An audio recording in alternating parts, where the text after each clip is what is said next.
estimates, over half of those will be, wait for it, you guessed it, short sales and REOs. Want more proof? Okay, no problem. How about this? Another government report is telling us that nearly half of all homeowners with outstanding mortgages will be upside down in their homes. That means nearly half of all the homes for sale, of course these are homes for sale where the people have mortgages, will have to be sold through a short sale or they may face foreclosure.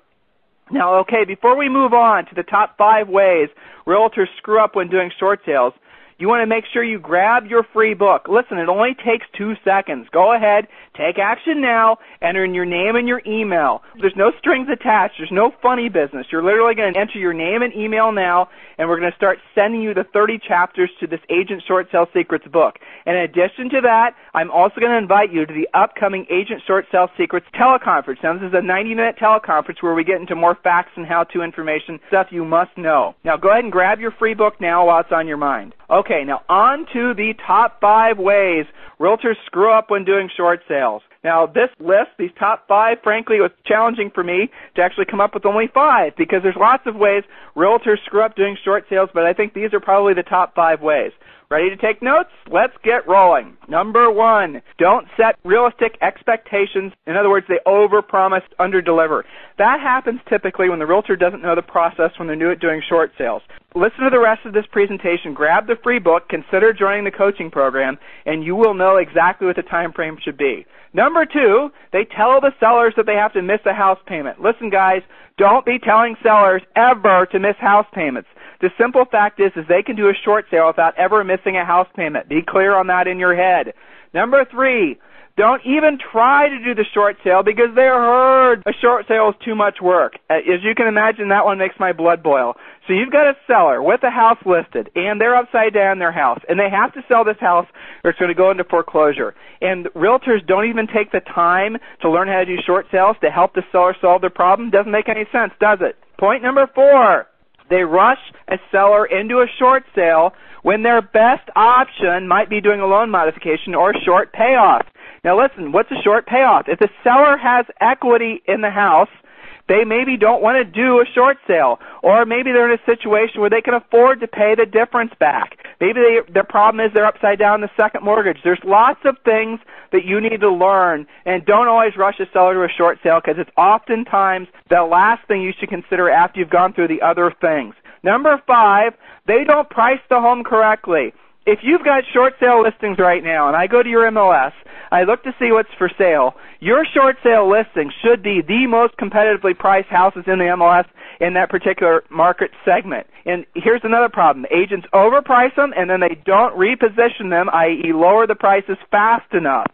So if you've got short sale listings, or when you start taking short sale listings, do not be afraid to price them competitively. Let's price them competitively. Here's the secret that we coach our students to do. Take the lowest sold comp, not for sale, and then knock off 10%. Now, if that lowest sold comp, in some cases, like if you're selling condos in South Florida and the last sold comp was 6 months ago and your market has already depreciated, say, another 12 or 15%, put your thinking cap on, and you need to make your price in that short sale listing in alignment with the market, so 12 to 15% less than the sold comp. If you're maybe in Ohio, maybe the last sold comp was 2 weeks ago, and what you want to do is probably price it to that house. So use your brain, but also understand that one of the best aspects of having short sale listings is you can price them to sell. So that should be pretty exciting for a lot of you. Now again, take the time, grab your free book. Now I'm moving on to the top 7 questions answered. Now these are the top 7 questions that you're going to be getting from sellers when you start doing short sales.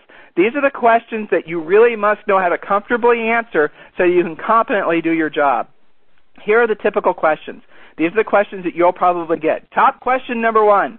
I can't make my house payments, but I do have an ability to pay back all or part of the negative equity.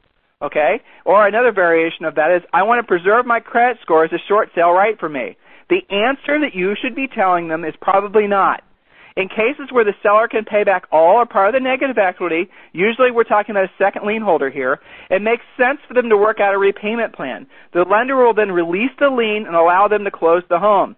Now that ultimately is a financial decision that you need to be leaving up to your seller, your seller's accountant, and maybe even possibly their attorney. The simple fact is that when it comes to doing a short sale, the seller can literally walk away from it. Depending on your state, depending on the nations, you have to have my home approved to offering it for sale as a short sale. I can't believe, frankly, that question still comes up, but that is a question that a lot of realtors don't know how to answer. No is the answer. Technically speaking, there's no such thing as being a short sale approved.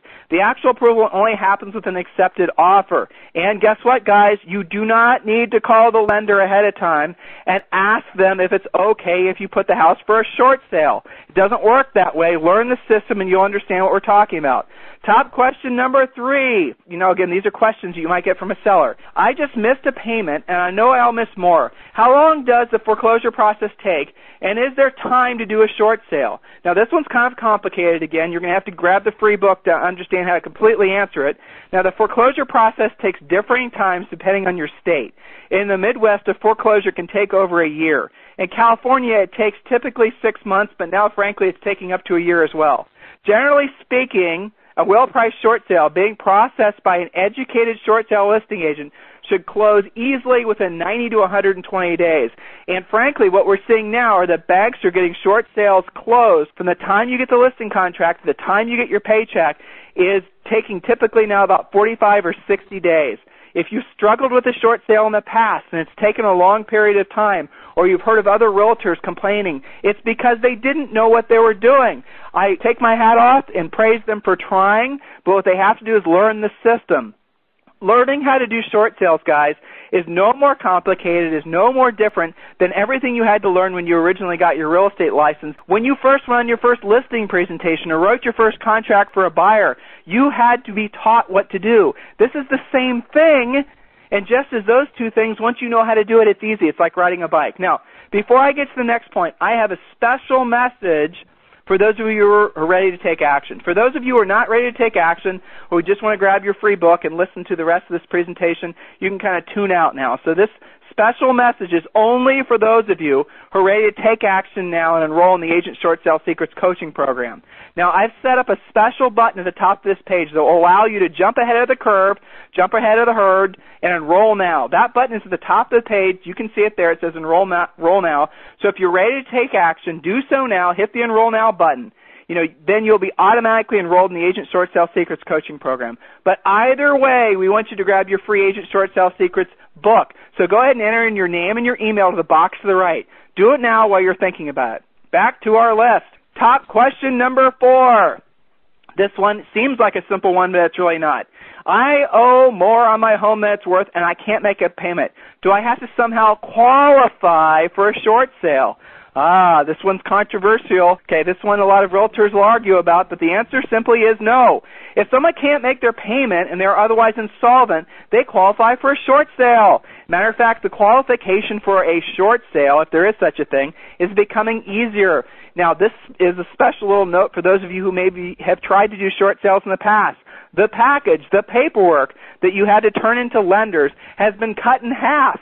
Many lenders no longer require even a hardship letter. It's getting easier to make money doing short sales. Okay, top question number 5. How do you, my listing agent, get paid? Who pays your commission? That's a very common question you're going to be getting a lot of from these sellers because remember, they're upside down. They don't have the money to make their house payment. They probably don't have the money to pay your commission. Easy answer. The banks will pay the commission along with all other usual closing costs. That does mean the back taxes. That does mean a lot of the other things that typically get paid for by the seller in closing. Next, top question number 6. Do I have to miss a house payment to make a short sale? Hopefully you've heard me talk about this one by now. The answer is no. Late last year, most major lenders started accepting short sale offers from sellers who never missed a payment. Now, some of you, our friends in California, Arizona, Nevada, and Florida, you know this is true. Lenders have been mailing letters to sellers before they miss a payment who they suspect might be upside down their houses, in other words, considering a short sale. They're being proactive. Before the house is for sale, lenders have been mailing letters to potential sellers, to their borrowers, saying, hey, look, if you're thinking about selling this house, don't walk away. We will actually help you with a short sale. Remember, I told you banks are motivated. Top question number 7. I want to do a short sale and have a second mortgage. Does this make me ineligible? Nope. This is your answer. both of your lenders will need to be satisfied in some